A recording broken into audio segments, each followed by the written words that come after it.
Paul a la vie d'un étudiant à qui tout sourit. Les sorties, les examens, un voyage en Erasmus. Il ne pense pas vraiment à l'avenir, il préfère s'amuser jusqu'à ce que la vie en décide autrement. Jusqu'à ce qu'elle lui apporte, sans même qu'il le sache, ce qu'il attendait. L'histoire de Paul est la deuxième partie d'une histoire en 2 parties. N'oubliez pas d'écouter le premier épisode raconté du point de vue de Louise. Vous écoutez Transfert. Ce témoignage a été recueilli par Benjamin Septem-Ours.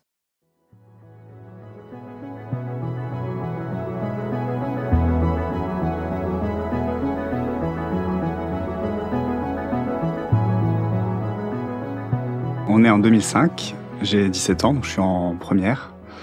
C'est une période de ma vie où je suis pas forcément hyper bien dans ma peau. Ça fait à peu près 1 an que mes parents sont en séparation et ça se passe pas tellement bien. Donc je suis un ado un peu réservé, pas très à l'aise. J'ai des potes, mais c'est pas non plus, je suis pas hyper bien dans ma peau, dans ma vie. À cette époque-là, avec un pote, on décide de passer le BAFA ensemble. Donc on part dans un lieu qui est à côté de l'endroit où on vit, à côté de Nantes, qui est une sorte de château. Donc on part en pension complète et c'est un château qui est assez incroyable, qui ressemble un peu au château de la Star Academy, donc ça nous fait marrer quand on arrive à cet endroit-là. Donc on part pour 1 semaine. La première journée se passe très bien. Et le soir, on se retrouve avec ce pote dans le hall du château. Là, il y a une fille qui descend des escaliers, donc un immense escalier en bois, vraiment style château. Et cette fille-là descend de l'escalier, hyper joyeuse, hyper souriante, et puis elle lance « Bon alors, qui est-ce qui veut faire un tarot ?» Et là, quand je vois cette fille et que je l'entends, je me dis « Mais waouh, qui c'est cette fille quoi ? Elle est vraiment incroyable. Elle a un look assez improbable, hyper coloré, hyper pétillant, et elle ressemble à personne d'autre. Vraiment, puis elle a l'air vraiment hyper vivante, hyper sympa. Je me dis mais elle est vraiment incroyable cette fille. Je flash un peu quoi. Donc évidemment, on dit bah ouais, nous on est partant pour jouer aux cartes. Donc on se retrouve à 5 dans le grand réfectoire du château de la Star Academy. Et on fait plusieurs parties de tarot. Donc là, vraiment, on passe un super moment. On se marre beaucoup, on rigole beaucoup. On passe une super soirée. Et là, je me dis que cette semaine, elle va vraiment être cool. Elle va me faire du bien dans un moment où c'était pas très marrant dans ma vie perso. Donc hyper content. Et puis, quand on retourne chacun dans nos dortoirs, je me dis, mais franchement, cette fille, elle est trop bien, quoi. Il faut que j'essaye un truc parce qu'elle est vraiment cool, quoi. La nuit passe, le lendemain, on suit nos cours pour le BAFA. Et puis on se retrouve dans un petit temps informel avec ce petit groupe qui a commencé à se former. Puis là, on commence à discuter et on parle un peu tous de nos vies. Moi, j'ai pas grand-chose à raconter parce que ma vie, elle est pas très intéressante, je trouve. Et elle nous raconte, elle dit « Ah ouais, mais moi, je suis hyper contente parce que là, la semaine prochaine, c'est mon anniversaire et mon copain, il a prévu un super truc. Il m'emmène à Disneyland. » Dans ma tête, je me dis « Ah ouais, ok. » Moi, je fais pas le poids, c'est impossible en fait. Ce gars-là, il a l'air, selon ses dires, il a l'air super. Il a 18 ans, il l'emmène à Disneyland, mais moi jamais je serais capable de faire un truc comme ça, quoi. Il y a aucune chance qu'elle s'intéresse à moi, aucune chance que je puisse rivaliser avec ce gars-là. Donc je me dis ouais, c'est vraiment dommage parce que j'aime bien cette fille, mais bon, voilà. Je range cette idée dans ma tête en me disant il se passera jamais rien, c'est impossible. Mais bon, ça ne nous empêche pas de discuter, de passer une super semaine ensemble. Vraiment, on passe un stage, moi qui me fait beaucoup de bien en tout cas, on passe une super semaine. Le stage se termine et puis évidemment on décide de tous un peu rester en contact. Le petit groupe qui s'est formé, on doit être 7-8 un peu dans ce petit groupe. Moi, je suis dans une situation un peu particulière parce que pendant cette semaine de BAFA, ma mère a déménagé de la maison familiale. Donc je suis ma mère dans un nouveau lieu de vie et vu que la séparation de mes parents s'est pas très bien passée, il y a eu pas mal d'histoires d'argent, etc. On se retrouve un peu dans la galère financière. Donc c'est-à-dire qu'on n'a pas d'ordi, on n'a pas d'internet, je me suis acheté un téléphone portable je dois avoir 10 € par mois, ça correspond à 30 SMS. Donc c'est un peu galère de garder le contact, de garder le lien avec ce petit groupe. Mais bon, par l'intermédiaire du pote avec qui je suis allé faire le stage BAFA, on arrive à garder le contact et puis très rapidement, on organise des soirées, on se retrouve tous, on passe des temps ensemble, des après-midi, et puis c'est un groupe de potes en fait qui, moi, me fait beaucoup de bien parce que c'est des gens que j'ai rencontrés dans un cadre complètement différent de ma vie que je trouvais vraiment pas intéressante. Ça me fait du bien quoi d'être avec ces gens-là. Et en particulier avec cette fille qui s'appelle Louise. Pendant quelques mois, on continue à être en contact, on se fait des soirées, des petits événements et on garde le lien. Après le BAFA, donc on finit notre lycée.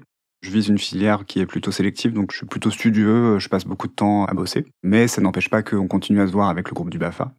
Et puis après notre bac, donc on part tous en études. Moi, j'ai la filière que je voulais, donc je suis plutôt satisfait. On part en études, donc là c'est un peu plus cool. Et Louise et son copain, Julien, emménagent pas très loin d'où j'habite pour venir faire leurs études. Donc là on est en 2007-2008. Comme on n'est pas très loin les uns des autres, on va se voir sur un rythme un peu plus soutenu. Et puis petit à petit, on va prendre l'habitude avec Louise de s'écrire assez souvent. On s'écrit au moins tous les jours sur MSN. On se parle le midi sur notre pause déj, le soir comment t'as passé ta journée. On a vraiment un lien qui se renforce. Et puis on se voit au moins une fois par semaine dans leur appart à Louise et Julien avec d'autres potes du BAFA, dont une copine qui va devenir assez proche aussi, qui s'appelle Aude. Et donc, on met en place une sorte de petit rituel. Donc, Louise et Aude sont à la fac ensemble. Elles se retrouvent souvent dans l'appart de Louise et Julien. Ça devient un peu le point de chute. Avec Louise, une fois par semaine, on va nager ensemble. Et puis ensuite, son copain, Julien, me donne des cours de piano. Donc, ça devient un petit peu notre petit rituel hebdomadaire.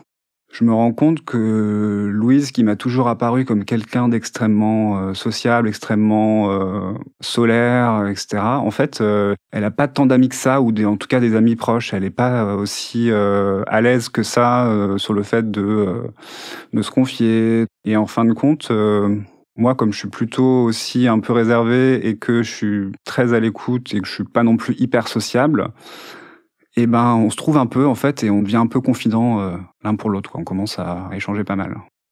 Dans ma tête, c'est toujours très clair que Louise et Julien sont très amoureux l'un de l'autre et que il n'y a aucune remise en question de leur couple, quoi. Je trouve que par rapport à ce qu'elle décrivait de ce gars-là, je le trouvais un peu moins incroyable que ce qu'elle nous disait, quoi. Je trouvais que il était sympa, mais c'était pas non plus le mec le plus drôle ou le plus sociable. C'est vrai que ça m'interrogeait quand même de me dire, Louise, que je trouve vraiment très solaire, je trouvais que lui, en comparaison, il était un peu éteint.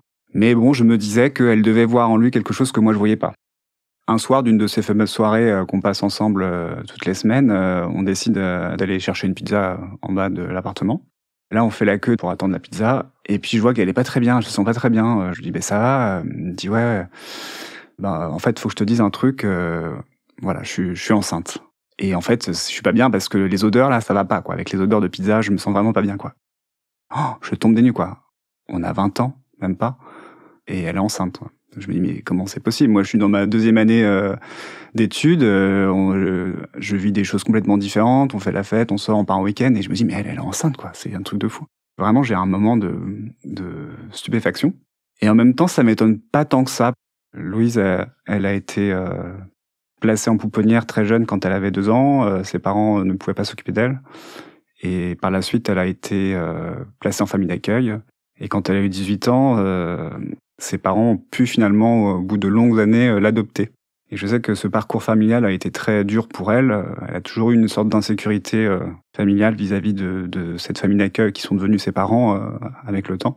Mais du coup, cette sécurité qu'elle n'a pas eue avec ses parents biologiques, mais qu'elle a finalement eue avec ses parents adoptifs, mais au bout d'un long cheminement, elle voulait la créer autour d'un projet de bébé qui était très important pour elle. Et puis, elle nous disait souvent, mais moi, dans ma famille, les enfants, c'est hyper important. Ses propres parents adoptifs, pour eux, le fait d'avoir des enfants, c'est tout, quoi. Et c'est pour ça qu'ils ont aussi adopté Louise, après avoir eu des enfants naturellement. Donc c'était quelque chose de très important pour elle, et c'était une manière aussi d'être reconnue dans sa famille en tant que mère, en tant que personne. Elle nous disait souvent, tant qu'on n'est pas mère dans ma famille, on n'est pas vraiment une personne à part entière. Donc il y avait tout ce contexte en fait d'adoption, d'être mère, c'était quelque chose d'hyper important, et elle voulait le faire jeune. Et puis je sais que ses études lui plaisent pas plus que ça la passionne pas, donc je me dis voilà, elle se lance dans un autre projet, elle reprendra ses études plus tard, mais voilà, c'est ça qui en ce moment la porte.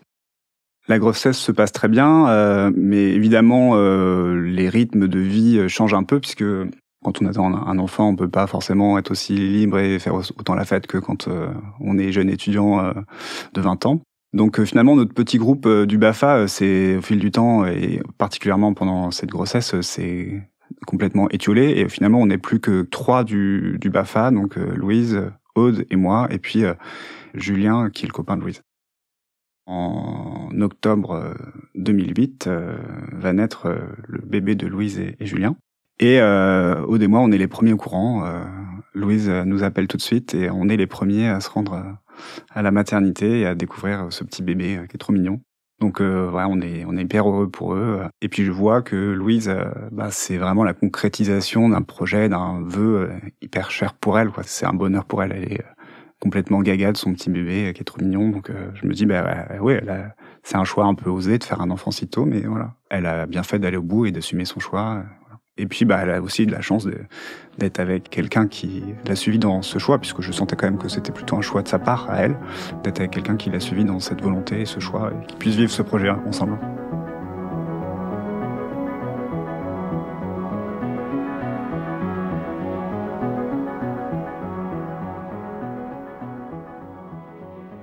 Louise et Julien déménagent à environ 30 minutes de voiture dans une petite maison pour s'occuper de leur bébé. Ça met un peu une distance, évidemment, c'est moins fluide pour se voir, c'est un peu plus complexe. Mais moi, je veux vraiment conserver ce lien que j'ai avec eux.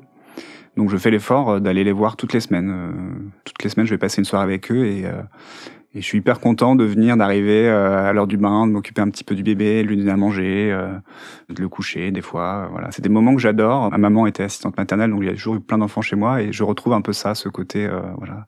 La vie prend du sens aussi quand il y a des enfants. Et en même temps, ça me fait du bien aussi de vivre ça en parallèle de ma vie d'étudiant où on sort, on fait la fête, on part en week-end avec cette insouciance aussi qui fait du bien et qui est super sympa. Mais j'aime bien avoir aussi ce pied dans une autre réalité, la réalité de jeunes parents et de voir un peu ce qu'ils vivent et de partager un peu ça. Et puis je sens aussi que c'est important d'être présent pour eux parce que c'est pas facile d'avoir 20 ans et d'avoir un bébé. Quel que soit l'âge, c'est pas facile d'avoir un premier enfant. Donc je sens que c'est important pour eux qu'il y ait des potes auprès d'eux pour discuter. Et très rapidement, au bout de quelques mois, Louise et Julien nous annoncent qu'ils ont décidé de se marier. Avec Aude, on est super contents pour eux. Et là, ils nous disent que ils ont décidé qu'on serait tous les deux leurs témoins de mariage. Louise demande à Aude d'être sa témoin. Et du coup, elle me dit, est-ce que tu veux bien être le témoin de Julien ? Et ouais, bien sûr, ça me fait hyper plaisir. Je suis trop content d'être leur témoin de mariage. Un mois avant leur mariage, on passe une soirée chez eux. Et là, ils nous disent, on a quelque chose à vous annoncer. Alors, il y a 1 an, c'était le bébé. Il y a 3 mois, c'était le mariage. Donc là, qu'est-ce que ça va être, quoi ? Là, je me dis, mais c'est bon, faut s'arrêter, là. Et donc, Louise nous dit, voilà, je suis enceinte. On se dit avec Aude, mais comment c'est possible, quoi ? Elle dit, oui, non, c'est une petite surprise de la vie. Ça nous tombe dessus. Là, on était vraiment dans les préparatifs du mariage, mais ça nous tombe dessus et voilà. Et du coup, ils nous disent, on a décidé de garder ce bébé. De toute façon, on voulait pas avoir un seul enfant, on voulait qu'il soit rapproché. Bon, ça arrive un peu tôt, là, c'est pas forcément prévu, mais ça arrive, c'est comme ça, donc voilà. On va garder ce bébé. Bon, super. Donc, on sera là, de toute façon, on vous accompagne, c'est trop cool, quoi. On est hyper contents pour vous. Voilà. Et puis, on continue à préparer le mariage qui va arriver dans quelques mois ou quelques semaines. Le mariage arrive et en fait, Louise n'assume pas à fond le fait d'être de nouveau enceinte aussi rapidement vis-à-vis de sa famille. Donc en fait, elle le dit à personne. On est les seuls, Aude et moi, à être au courant qu'elle soit enceinte. On est un peu aux petits soins auprès d'elle pendant toute la journée du mariage parce que il faut faire illusion avec les coupes de champagne, les vider en scred dans l'évier, les mettre du jus de pomme. Voilà, c'est un peu folklore, mais on passe une super journée. C'est vraiment très sympa. Et puis le truc de fou, c'est qu'elle a pas de ventre, quoi, pas du tout, quoi. Ça se voit pas du tout qu'elle est enceinte. Du coup, sur ce plan-là, elle est très contente d'avoir réussi son coup et d'avoir pu profiter de sa journée sans que cette nouvelle grossesse devienne le sujet principal de discussion du mariage. C'est surtout ce qu'elle voulait éviter, en fait. 3 semaines plus tard, on se retrouve et puis on déjeune ensemble et Louise, Julien et moi. Et là, ils me disent on a un truc à t'annoncer. Encore une fois. Voilà, en fait, y a pas qu'un seul bébé. Je me dis mais des jumeaux, c'est cool, quoi. Enfin, c'est à la fois ça doit vous faire bizarre, mais je sais pas, moi je trouve ça c'est une super nouvelle, quoi. Et donc là, il me dit mais non, en fait, il y a pas non plus 2 bébés, quoi. En fait, il y a 3 bébés. Donc là, vraiment, je me dis, mais c'est pas possible, quoi. Je tombe des nues, je me dis, mais il y a 3 bébés et vous gardez les 3 bébés. Ils me disent, bah ouais, on a longuement réfléchi, là on sort d'un rendez-vous au CHU avec la spécialiste des grossesses triples. Elle nous a fortement conseillé de faire partir au moins un bébé. Mais nous, on peut pas, donc c'est au-dessus de nos forces en fait. On se sent pas capable de faire ça, quoi. Donc on va garder les 3, quoi. Et puis ils se sont installés tout seuls, ces bébés. Là, c'est mon corps les a acceptés, donc voilà, ça devait se faire comme ça. Donc on va aller au bout de cette grossesse avec les 3 bébés. Donc là, je me dis que ouais, ils sont courageux, ils sont peut-être qu'ils se rendent pas compte, je sais pas, je trouve ça fou, quoi. Je me dis, mais c'est pas possible. Jamais, à 22 ans, je serais capable de faire ça, de me dire que je vais avoir 4 enfants à gérer avant 25 ans, quoi. C'est un truc de fou. Et en même temps, encore une fois, je me dis, de toute façon, c'est mes potes, donc je serai là. Puis je trouve ça super. Maintenant, je me dis, mais c'est une super aventure. Ça va sans doute être très dur, mais c'est une super aventure. À cette période-là, moi, je vais rentrer en 4e année d'études et du coup, je vais partir en échange universitaire. Et je suis pris pour partir à Montréal. Donc je pars au mois de septembre, sachant que Louise est censée accoucher sans doute vers le mois d'octobre. Donc je pars en échange, à la fois trop content de partir à l'étranger, de passer une super année, et en même temps avec cette petite tristesse de me dire je serai pas là pour la naissance des triplés, et puis pour accompagner mes potes dans ce moment qui va être sans doute à la fois incroyable et dur. Mais très vite, arrivé à Montréal, je suis complètement pris dans la folie des échanges universitaires, donc une super année, je m'éclate vraiment. Je voyage beaucoup, je me fais très rapidement un groupe d'amis hyper proches en fait, avec qui on passe des super moments, on sort beaucoup, on voyage énormément, on va à New York plusieurs fois dans l'année, et c'est vraiment une expérience hyper enrichissante. De fait, je me sens loin en fait de Louise et Julien. Je pense à eux, on s'échange souvent des nouvelles, mais moi je suis un peu dans autre chose là, je suis un peu dans un autre tourbillon. Voilà, émotionnellement, sentimentalement, et puis sur le plan des voyages, de l'ouverture d'esprit, voilà, je suis dans complètement autre chose, donc j'ai un peu de mal à être à fond avec eux, du moins en pensée. Mais bon, ça n'empêche pas qu'on est très souvent en contact, on s'écrit beaucoup. Le 8 octobre 2009 arrive la naissance des triplés, donc là c'est le jour où Louise m'appelle pour m'annoncer que ses bébés sont nés. Je suis en voyage, là on est au bord du Saint-Laurent et c'est un voyage où on voit des baleines et puis on passe dans une petite chapelle et puis je mets des petits cierges pour les 3 bébés qui viennent de naître et puis je fais un petit post sur un blog, tout un petit truc un peu symbolique qui touche beaucoup Louise aussi. Voilà. Mais bon, moi, ma vie d'étudiant en échange universitaire reprend de plus belle et voilà, je passe l'année là-bas en étant complètement dans un autre monde et dans une autre dynamique et j'oublie un peu en fait ce que eux vivent au quotidien. Voilà. J'ai connaissance du fait que leurs bébés sont hospitalisés pendant 6 semaines, que c'est très dur, mais en fait j'ai un peu du mal à m'en rendre compte et à prendre conscience de ça parce que je suis loin, je suis dans autre chose. Je vis tout ça un peu à distance quand même. Vers le milieu de l'année, je reçois un courrier, une toute petite enveloppe et c'est marqué veux-tu être mon parrain? Et c'est signé du nom du premier enfant de Louise et Julien. Donc là, ça me touche beaucoup. Je me dis, c'est vraiment une super attention. Et puis en même temps, je suis hyper content de me dire que ouais, je veux bien prendre un rôle dans la vie de ce petit bonhomme. Donc je renvoie un petit courrier où c'est marqué un grand oui par la poste. Et donc voilà, l'année se passe comme ça. Je rentre de mon échange universitaire au mois de juin. Donc j'arrive à l'aéroport, et à l'aéroport, je vois qu'en fait, ils m'ont fait la surprise. Donc Louise, Julien, il y a Aude aussi et son copain qui sont là. Et ils m'ont fait la surprise d'être là avec l'aîné et puis les triplés qui sont tout petits, qui ont 8-9 mois. Donc là, je suis évidemment super content de les rencontrer dans ce contexte-là. Bon, c'est un peu particulier aussi parce que à la fois, moi, j'ai cette tristesse de quitter mes potes de Montréal et que ce soit la fin de cette année. Je suis un peu jet-lagué, je comprends pas trop ce qui se passe. Il y a mes grands-parents qui sont là aussi, donc du coup, ça fait un peu un mélange des genres à l'aéroport. Et là, Louise me dit, en fait, on t'emmène en week-end, là, on part à Noirmoutier pendant 4 jours, on a tout prévu, tu défais même pas ta valise, on part direct, quoi. Et là, je me dis, mais waouh, ça va un peu vite, là, je suis un peu perdu. Mais bon, on passe un week-end assez sympa, mais en même temps, là, c'est le grand écart, quoi. Entre ma vie à Montréal, sortir tous les soirs, s'amuser, et là, je me retrouve à passer le week-end avec des potes qui ont 4 bébés. Je me dis, ouais, c'est ça leur vie, en fait. Pendant que j'ai vécu tout ça, toute cette vie de jeune, en fait, eux, ils vivent ça, quoi. Et je trouve ça dur. Je me dis, bah, ils sont courageux et ouais, c'est un sacré truc, quoi. Pendant ce week-end, c'est vrai que bah il y a une sollicitation permanente des bébés, ce qui est normal. Louise les allaite, donc elle a toujours un bébé dans les bras qu'elle est en train d'allaiter. Et puis bah effectivement, 4 bébés, il y en a toujours un qui pleure, quoi. Donc c'est beaucoup de bruit, on est contraint par les rythmes de sieste. Et là, je prends vraiment conscience de ce que c'est de bah non seulement d'avoir un enfant, mais là d'en avoir 4, quoi. Je me dis mais je suis content de me dire que je vivrai jamais ça. Je me dis, c'est tellement dur ce qu'ils vivent que je le souhaite à personne, en fait. Même si humainement, c'est génial, mais physiquement et même psychologiquement, ça a l'air vraiment dur. Et je me dis, bah moi, je ne serais pas capable de le faire, en fait. Et je pense qu'il y a peu de gens qui seraient capables de vivre ce qu'ils sont en train de vivre. Après ce fameux week-end de retour d'échange, je reprends ma vie d'étudiant. Je suis en dernière année d'études, en 5e année. Voilà, la vie d'étudiant un peu festive, avec les week-ends et les soirées reprend. Je reste vraiment en contact très fort aussi avec mes amis de Montréal, avec qui on se retrouve souvent en week-end un peu partout dans toute la France. On voyage pas mal.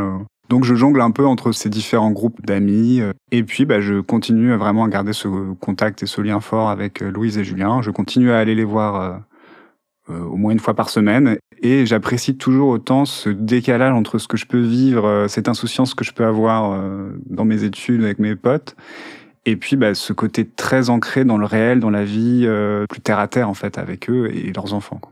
Donc j'aime bien aller chez eux, passer un temps avec les enfants, leur donner à manger, les coucher, voilà. Puis après, débriefer un peu avec Louise et Julien sur ce qu'ils vivent, comment ça se passe.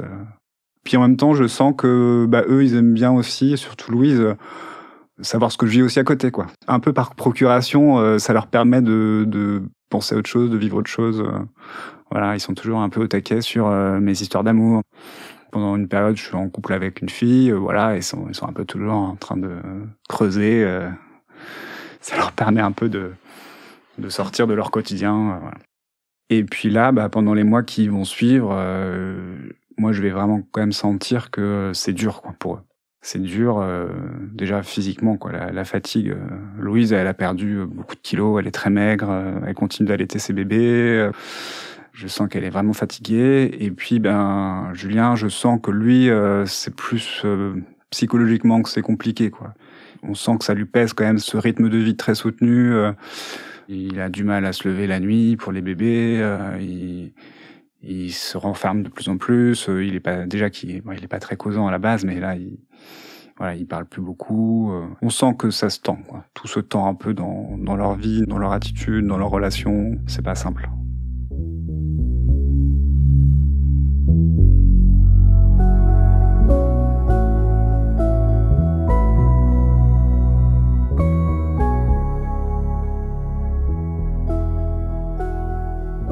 On est en août ou septembre 2012. Les triplés vont rentrer à l'école. Et Louise me dit que elle aimerait bien reprendre une activité. Elle en a marre d'être tout le temps à la maison. Elle en a marre de rien faire, de pas pouvoir sortir. Ils n'ont pas beaucoup de moyens, donc ils peuvent pas du tout se payer une babysitter. Louise et Julien ont fait beaucoup de danse, du rock acrobatique pendant des années. Et puis elle me dit, moi j'aimerais bien reprendre la danse, mais pas faire du rock acrobatique, j'en ai un peu marre, je voudrais faire autre chose. Mais du coup, il faut que je trouve quelqu'un avec qui en faire. Donc est-ce que ça te dirait ? Alors moi, je suis un peu surpris parce que j'ai jamais fait de danse, j'ai jamais été attiré par ça. Et puis, je trouve ça un peu incongru de faire la danse avec elle. Je me dis, bon, après tout, pourquoi pas. Il n'y a pas de raison, en fait. De toute façon, quand on fait de la danse, des cours de danse, on est dans un groupe de 20 personnes, ça tourne tout le temps, on n'est pas que tous les deux, en fait. Donc, je veux dire, il n'y a pas de raison qu'on se refuse ça. Et puis, je me dis, ouais, allez, ok, j'essaye, ça me plaira ou ça me plaira pas, j'essaye. Moi, j'étais plutôt dispo, donc on y va. On commence la danse une fois par semaine. Du coup, comme la danse, c'est plutôt près de chez moi, donc elle fait ses 30 minutes de voiture pour venir au cours de danse. Et puis après, on en profite pour aller boire une tisane chez moi après la danse. On se retrouve et en fait, on se rend compte que c'est la première fois depuis toujours en fait qu'on se retrouve que tous les deux et qu'on peut vraiment parler librement tous les deux.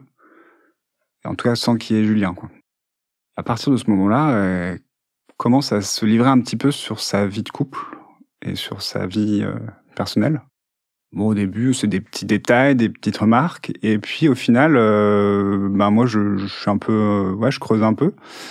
Je me rends compte que l'image que j'avais de leur couple, elle est pas forcément réelle. En tout cas, l'image qu'eux veulent renvoyer. Louise, elle m'a toujours dit que, leur couple était hyper solide, que, ça allait super bien entre eux, que c'était génial, que c'était un mec génial. Je percevais pas forcément cet aspect-là de Julien et je me disais que je percevais pas tout, je voyais pas tout, je voyais pas ce qu'elle voyait en lui.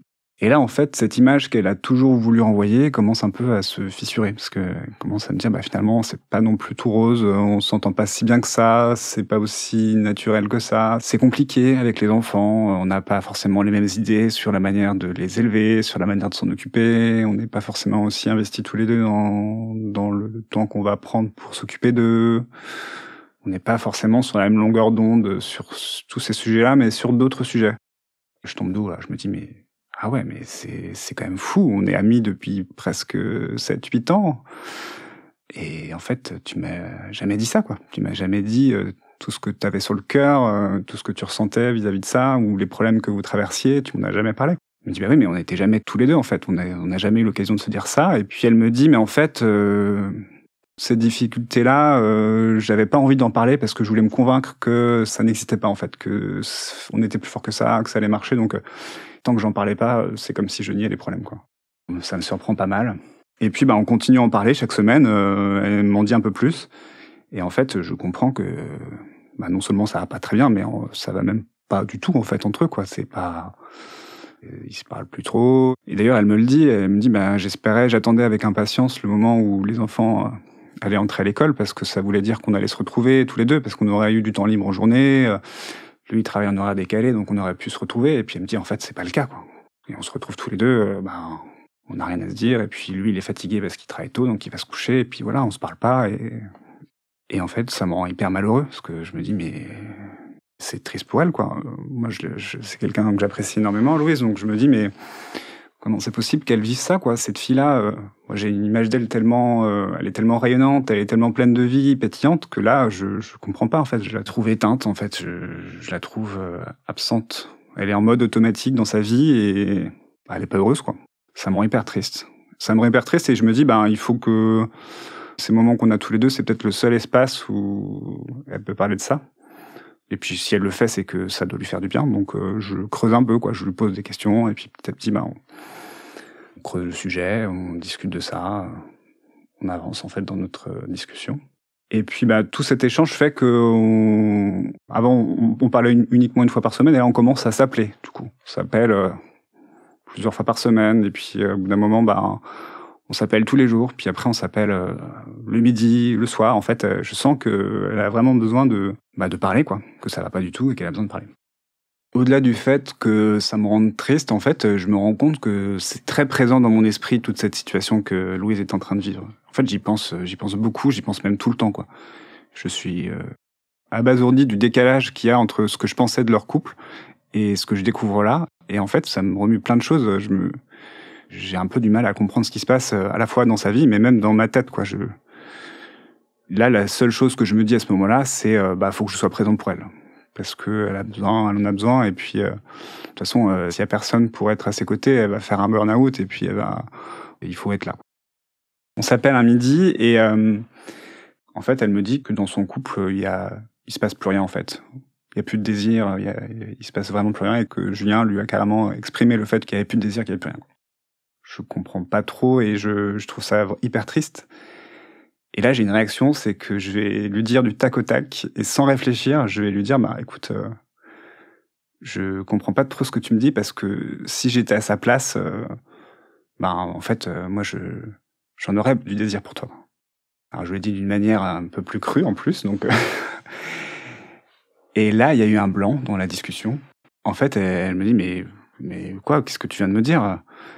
Et en fait, je sens dans ce qu'elle me dit que là, elle prend conscience que, en fait, j'ai peut-être des sentiments pour elle. En même temps, je prends conscience, moi aussi, que si j'ai dit ça, ça sort pas de nulle part et que, ouais, en fait, j'ai peut-être aussi des sentiments pour elle.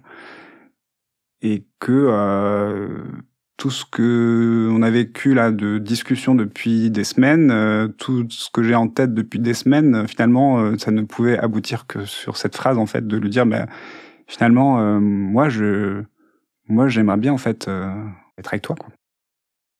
À partir de cette discussion, on change un peu la nature de nos échanges, en fait.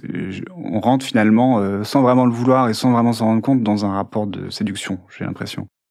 Je lui dis que je trouve que c'est une femme incroyable, que c'est une femme qui est belle. Et à la fois, je le dis parce que je pense qu'elle a besoin d'entendre ça pour elle, pour son estime de soi, pour ce moment dans sa vie où elle est pas bien. Et en même temps, je le dis aussi parce que je le pense. Et au fond de moi, j'espère aussi que, en retour, elle va être touchée par ce que je dis et qu'elle va me dire en retour que je lui plais aussi, quoi. Et effectivement, c'est un peu ce qui se passe, quoi. Je sens qu'elle est très réceptive à ce que je lui dis, qu'elle a besoin de ça, et en même temps, elle me dit des choses du style, le fait que ça vienne de toi, qu'un mec super, ça me touche beaucoup. Et puis en fait, elle me complimente aussi en retour. Donc je perçois, et elle perçoit aussi dans l'autre sens, qu'en fait, on n'est pas insensible et qu'il y a des sentiments qui sont là et qui étaient sans doute enfouis, mais qui sont là, quoi. Et au fil des discussions, ces sentiments, ils apparaissent, en fait. Ils apparaissent de plus en plus forts et on s'en rend compte, et en fait, on finit par se le dire. On finit par se dire, mais en fait, il se passe quelque chose là, tu crois pas? Elle dit, oui, si, je crois qu'il se passe quelque chose là. Je crois que c'est comme si on était presque en train de tomber amoureux, quoi. C'est étonnant, mais on se le dit assez vite. En même temps, on se connaît depuis longtemps, on se connaît hyper bien. C'est incontrôlable, en fait. On n'arrive pas à ne pas s'appeler et à ne pas se dire ces choses-là. Je pense qu'on a besoin, l'un l'autre, de se dire ça à ce moment-là. Donc on continue à s'appeler, à échanger. On est trop contents de se retrouver, évidemment, pour nos cours de danse. Mais on est un peu maladroit, on sait pas trop quoi se dire, on sait pas trop si on doit se regarder, on se fait un peu la bise du bout des lèvres, on sait pas trop... c'est un peu bizarre, quoi. Un jour, on se dit, en fait, faut se rendre à l'évidence. Ouais, on est en train de tomber amoureux et on n'arrive pas à lutter contre ça, quoi. Et là, je sais pas, on est un peu dans l'euphorie du truc, on pense à rien d'autre. Moi, enfin, tout le contexte de sa vie et tout ça, c'est comme si ça comptait plus, quoi. C'est hyper bizarre, mais c'est au second plan. On se retrouve à notre cours de danse, on se retrouve après, et puis c'est là que vraiment notre histoire d'amour commence. On passe la nuit ensemble. Pour moi, c'est le début d'une énorme tempête dans ma vie, en fait. Je me dis, mais qu'est-ce qu'on a fait? Qu'est-ce qu'on est en train de faire? Mais c'est pas possible. Louise et Julien, c'est mes amis. Ils ont des enfants. Ils sont mariés. Je suis témoin de leur mariage. Je suis parrain de leur fils aîné. On est fous, là. Je suis complètement fou, quoi. C'est pas possible. Et en même temps, je pense tout le temps à elle, quoi. J'arrive pas à faire autre chose que penser tout le temps à elle. Le lendemain, je la rappelle et je lui dis, je pense qu'on fait une énorme connerie. Je pense que t'es pas bien dans ta vie, j'essaie d'être présent, mais c'est pas quelque chose de normal, en fait. T'es pas dans ton état normal, et moi, c'est comme si un peu je profitais de ça, et puis je lui dis, mais en plus, on est en train de tout casser, là. On est en train de tout casser. On casse ta vie, on casse ton mariage, on casse ta famille. Donc je dis non, en fait, c'est pas possible, quoi. On a fait une énorme connerie, je m'en voudrais tout le temps, mais voilà, on s'arrête. Et là, pour elle, je sens que c'est la catastrophe, quoi. Elle est complètement anéantie. Elle me dit, mais c'est pas possible. On se retrouve, on va boire un café, là. Je dépose les enfants, on se retrouve. Donc effectivement, on se retrouve. Et là, je me dis, mais comment faire pour faire une croix sur cette histoire qui est juste en train de commencer? Si elle est trop loin, je veux dire, on va être hyper malheureux tous les deux. C'est sûr, on va être hyper malheureux. Je me dis, mais ça veut dire que là, si on arrête tout, Louise, elle va repartir dans sa vie de couple qui la rend hyper malheureuse, où elle se sent enfermée avec ses enfants. Et en plus, elle va me perdre. Je ne pourrais plus être leur ami. C'est impossible maintenant qu'est arrivé ce qui est arrivé. Voilà, moi, je pourrais plus jamais aller chez eux, regarder Julien en face. C'est impossible, quoi. Je me sentais hyper mal. Vraiment hyper mal. Et puis là, c'était le temps des fêtes, donc on se dit, on va se laisser le temps de réfléchir, en fait. Là, on est complètement dans un tourbillon. Alors de mon côté, cette réflexion, elle se fait à plusieurs niveaux. Premièrement, je me dis, j'ai pas du tout envie d'être à l'origine d'une séparation ou d'une famille qui explose. Même si de fait, j'ai fait des choses qui peuvent provoquer ça, mais c'est vraiment pas mon souhait et c'est pas ce que je veux. Et deuxièmement, je me dis, mais bon, ok, mettons qu'elle quitte Julien, mettons qu'on se mette en couple. Mais elle a 4 enfants, quoi. Elle a 4 enfants, moi j'ai 25 ans, j'ai fini mes études depuis 1 an, je commence un peu à gagner ma vie, à profiter, à pouvoir partir en week-end, en vacances, j'ai aucune contrainte, j'ai rien, enfin je suis tranquille, quoi. Elle a 4 enfants. Jamais de la vie je veux vivre ça. Je sais ce qu'elle vit en fait. Ça fait 3 ans que je vois comment ils vivent, je sais ce qu'ils vivent et c'est impossible, jamais je serais capable de faire ça. Et le dernier niveau de réflexion, je me dis, mais en plus, si jamais ça marche pas, il y a quand même 4 petites personnes dans l'histoire, quoi. Si, mettons, on se met ensemble et puis dans 2 ans, on se sépare parce que ça ne marche pas. Ces petits-enfants, j'en sais rien, je me serais attaché à eux, ils se sont attachés à moi. Voilà, on n'est pas que des adultes à souffrir dans l'histoire, quoi. Derrière, il y a 4 enfants qui vont peut-être trinquer aussi, quoi. Je dis, mais c'est pas possible, c'est trop de responsabilités, c'est trop de potentielle souffrance pour tout le monde, en fait. Donc, je me dis, non, c'est pas possible. Bon, les fêtes passent. On s'appelle quand même souvent, on n'arrive pas à ne pas s'appeler. On parle de tout ça et je dis à Louise, bon écoute, la première chose en fait, c'est de savoir si toi tu veux quitter ou pas ton mari. Moi je veux pas être responsable, hein, même si je le serais quand même un peu, mais je veux que tu prennes ta décision toute seule. Je sais pas si je suis capable de vivre en couple avec toi, avec tes enfants, mais avant de répondre à cette question, faut savoir si toi tu veux quitter ton mari ou pas. C'est un peu dur de lui poser cette question ou de lui donner cet ultimatum, mais je vois pas comment faire autrement que d'abord régler sa situation de couple à elle, de son côté, avant peut-être d'envisager quelque chose pour nous.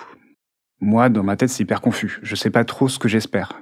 D'un côté, je me dis, j'espère qu'elle va le quitter, en fait, parce qu'elle est malheureuse, et puis finalement, moi, je suis quand même amoureux d'elle, en fait, donc j'espère qu'elle va le quitter. Et d'un autre côté, je me dis, ouais, mais en même temps, si elle le quitte pas, c'est quand même vachement plus simple. Ok, je serais malheureux, mais voilà, je bouscule pas toute ma vie. Finalement, c'est pas moi qui fais le choix. Le choix se fait tout seul et moi, je subis et c'est pas de ma faute. Mais voilà, je passe peut-être à côté de la femme de ma vie, mais en même temps, voilà, la vie fait que c'est pas possible.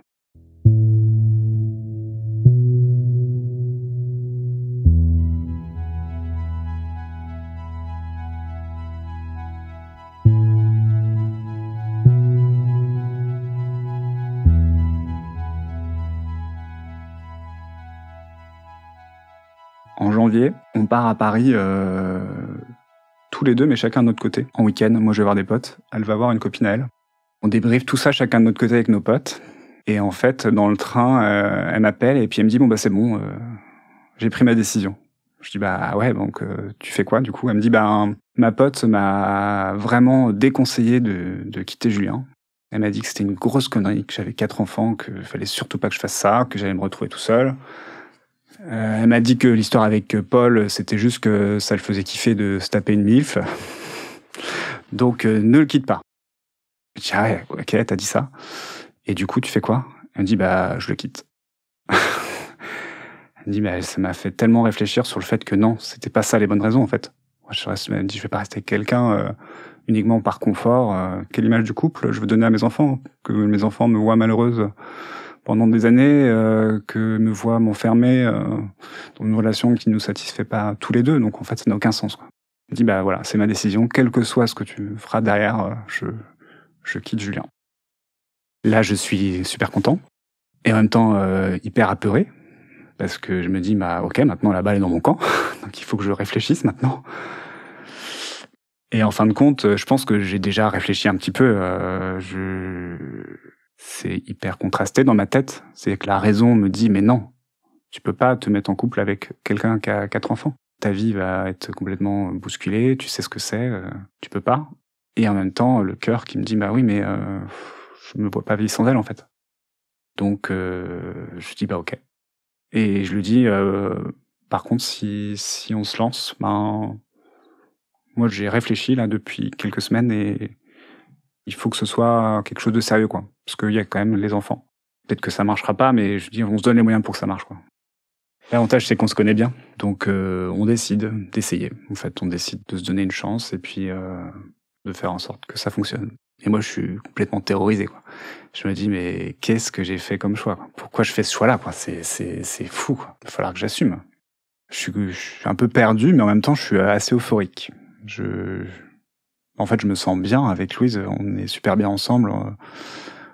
On a l'impression de se connaître depuis toujours, et en même temps on se connaît depuis très longtemps. Tout est hyper naturel, tout est fluide, c'est évident en fait, c'est une évidence entre nous. Après ça, c'est les moments qu'on passe ensemble et en fait, dès qu'on est séparés, c'est vrai que toutes les inquiétudes vis-à-vis de la situation reviennent, quoi.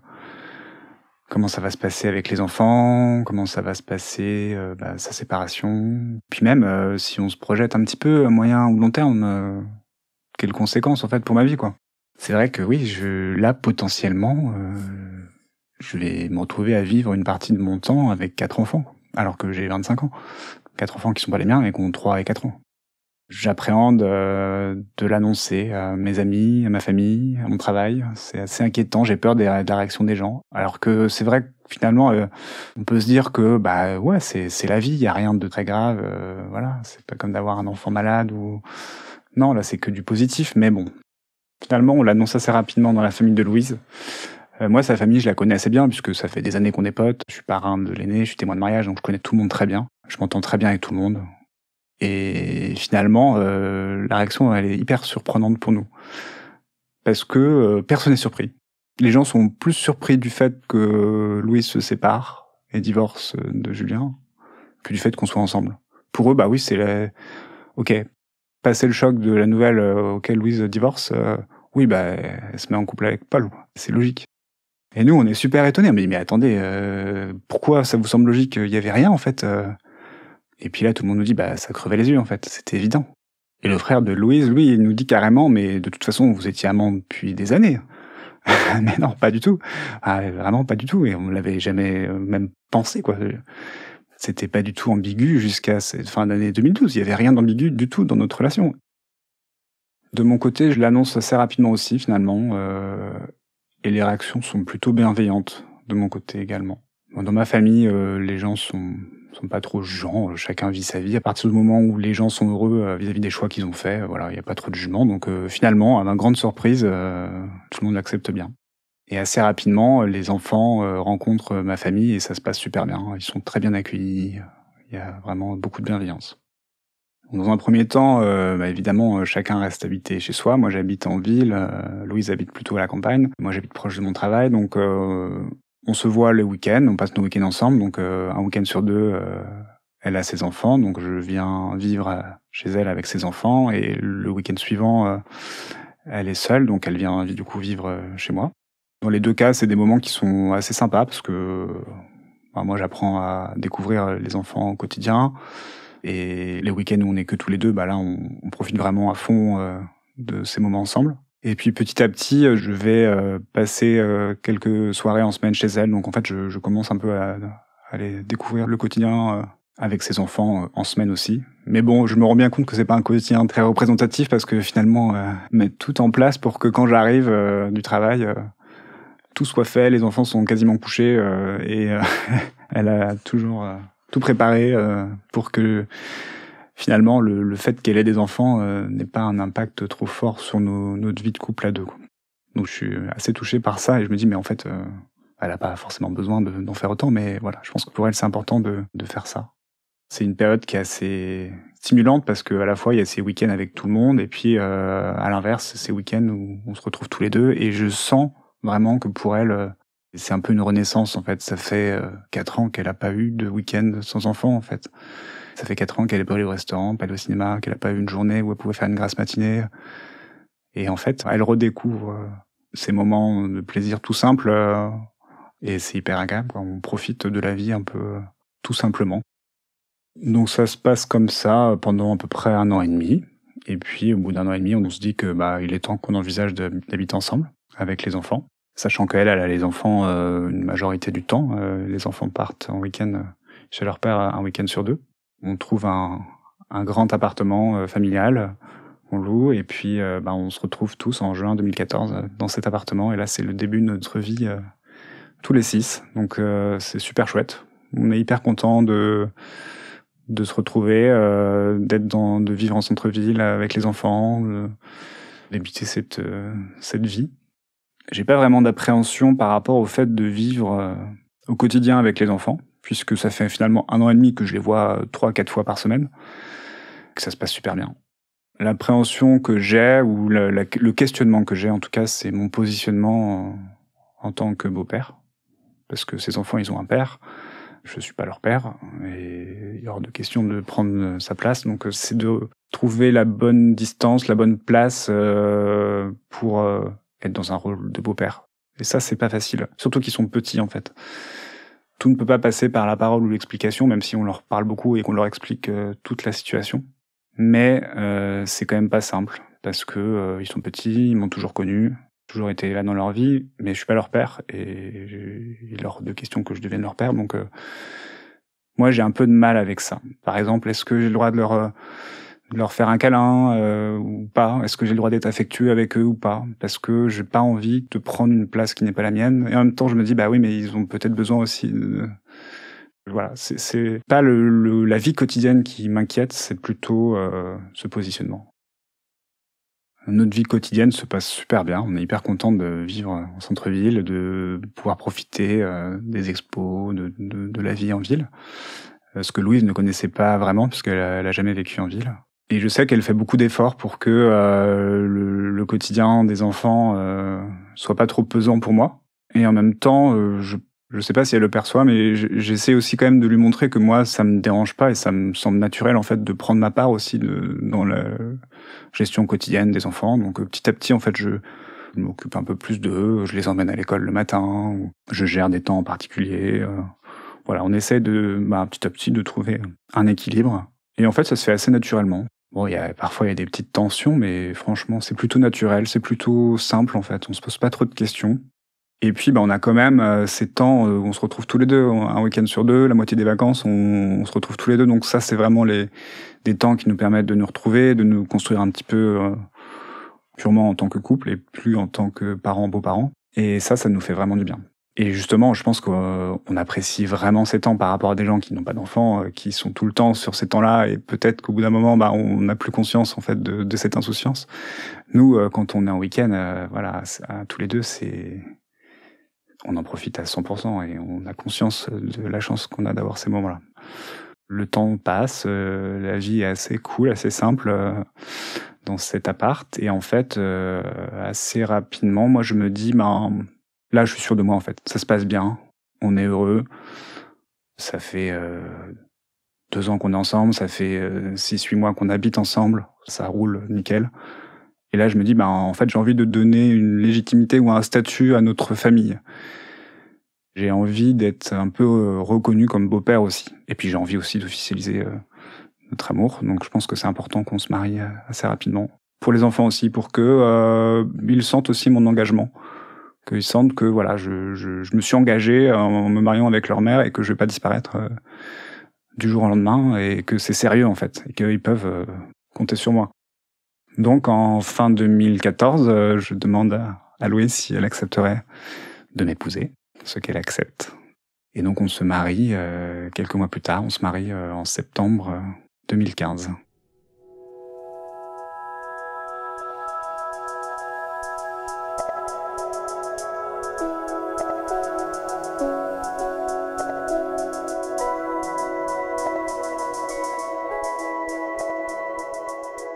Assez rapidement avec Louise, on parle des enfants, du fait d'avoir des enfants ensemble. Moi, j'ai toujours voulu avoir des enfants, et je me dis que c'est vrai que Louise ayant déjà 4 enfants, on sera peut-être pas forcément sur la même longueur d'onde. Et en fait, elle me dit très rapidement que si elle, ça lui fait envie d'avoir un enfant. Elle serait OK pour qu'on ait un enfant. Elle me dit qu'elle a tellement mal vécu... ça a été tellement compliqué, la grossesse et la petite enfance de ses triplés, et que ça a été tellement difficile qu'elle a l'impression de pas du tout en avoir profité. Et en fait, elle me dit, mais non seulement je serais hyper heureuse d'avoir un enfant avec toi, mais en plus, super heureuse aussi de pouvoir vraiment profiter d'une grossesse, de pouponner un seul enfant, quoi. Elle me dit, mais tout doit être tellement simple, en fait. Avec un enfant, ça...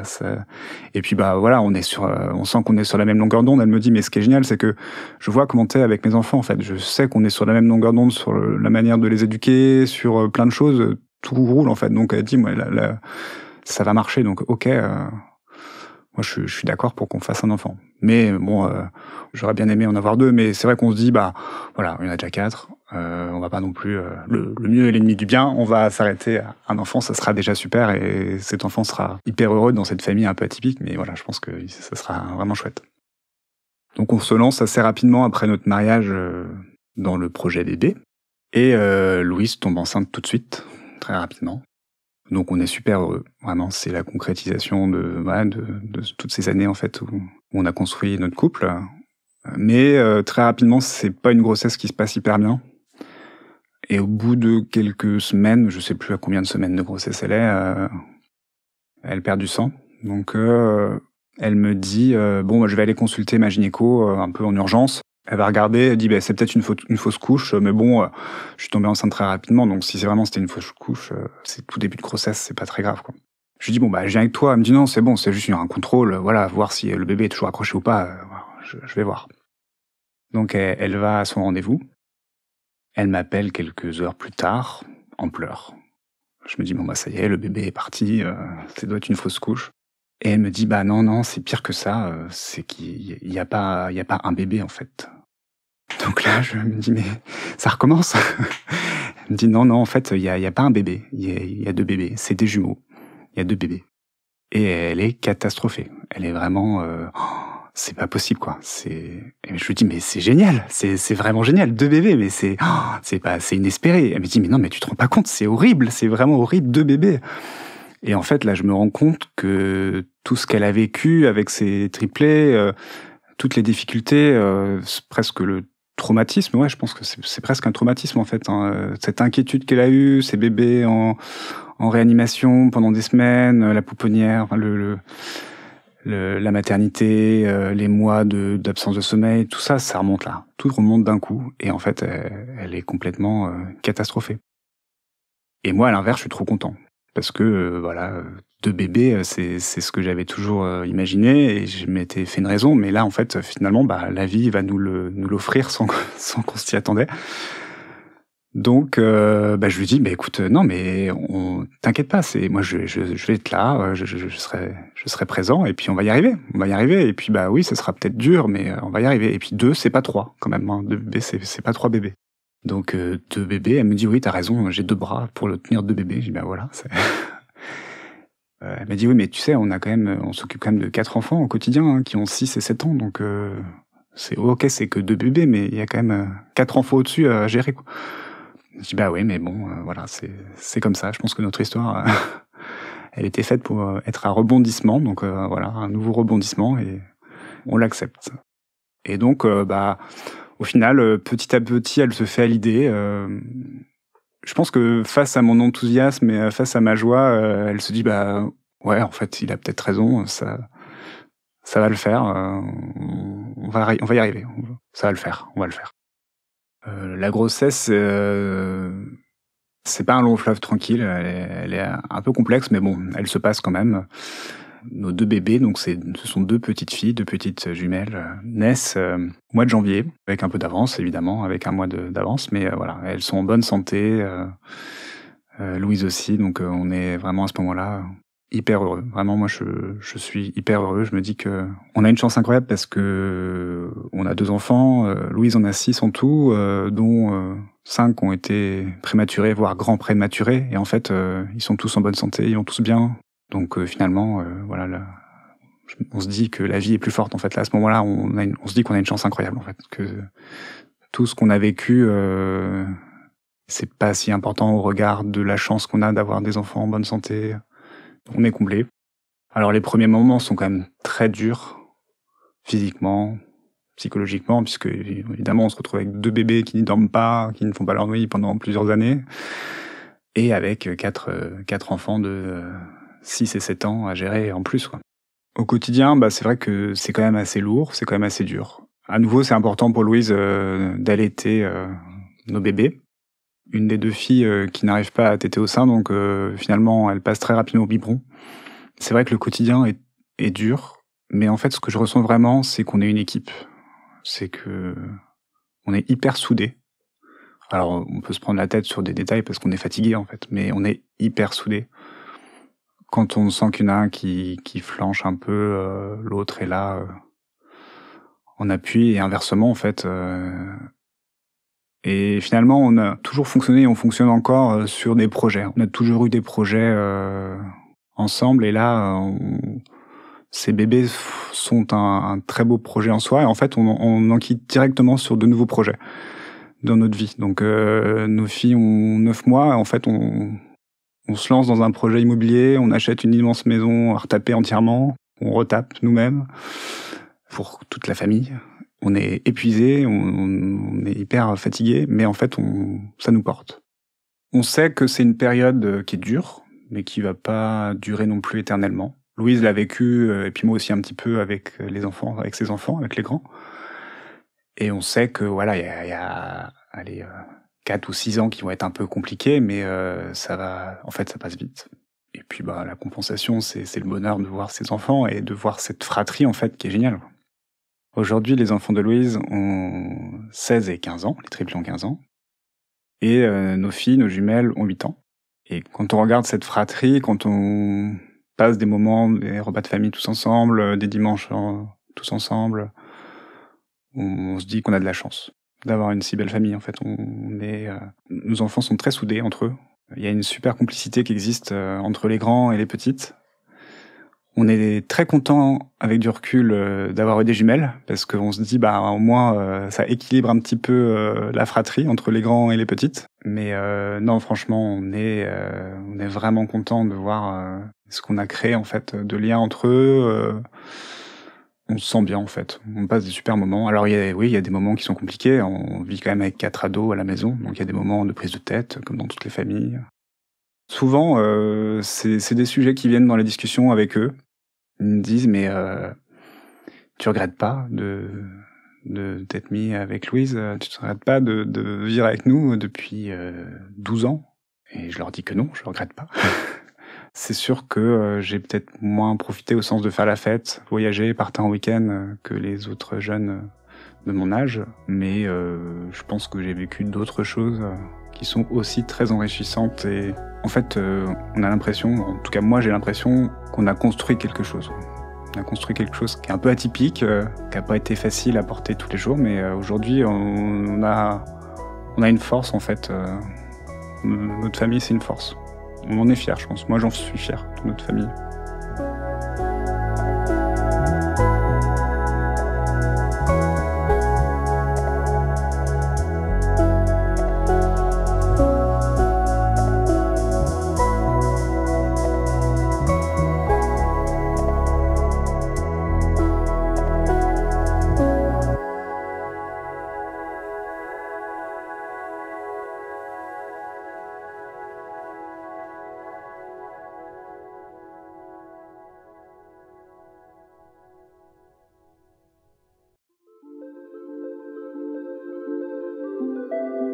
Vous venez d'écouter Transfert.